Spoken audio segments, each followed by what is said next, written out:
હંમેશા અવાજ ઉઠાવતા શીખો મારા ભાઈ, કારણ કે ઇતિહાસ અવાજ ઉઠાવવાવાળાનો લખાય છે, તળિયા ચટવાવાળાનો નહીં. એવો જય ભીમ.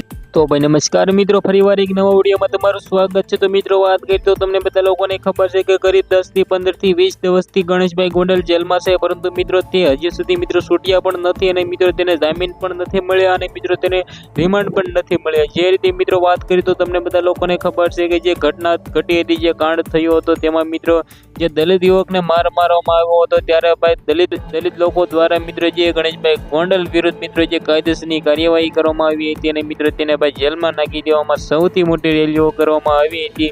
ત્યારબાદ મિત્રો સોશિયલ મીડિયાનો માહોલ પણ એકદમ ગરમ હતો. તેમાં થઈને જ મિત્રો આગળ તમે એક બેનનો વિડીયો જોયો, દલિત યુવતીનો વિડીયો જોઈ સોશિયલ મીડિયામાં ખૂબ જ વાયરલ થઈ રહ્યો છે.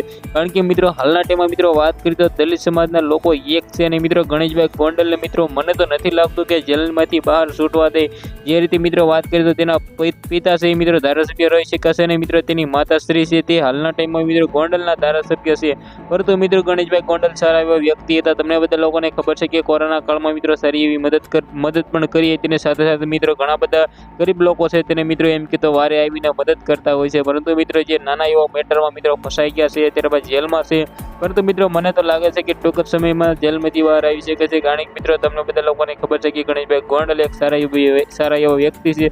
પરંતુ મિત્રો તેના ઉપર જે ઇલ્ઝામ લાગ્યો છે એ પણ મિત્રો એમ કીધું એક રીતે કાવતરું નથી. પરંતુ મિત્રો તે ભાઈ જે ભૂલ કરી છે તેને મિત્રો એમ કીધું સજા મળવાની છે. તો આ વિડીયો વિશે તમારે શું કેવું છે કમેન્ટ કરવાનું ભૂલતા નહીં. આજના વિડીયોમાં ત્યાં આટલી જ માહિતી. આપણે એક નવા ઇન્ટરેસ્ટિંગ વિડીયો સાથે મળી, ત્યાં સુધી બધા લોકોને જય હિન્દ.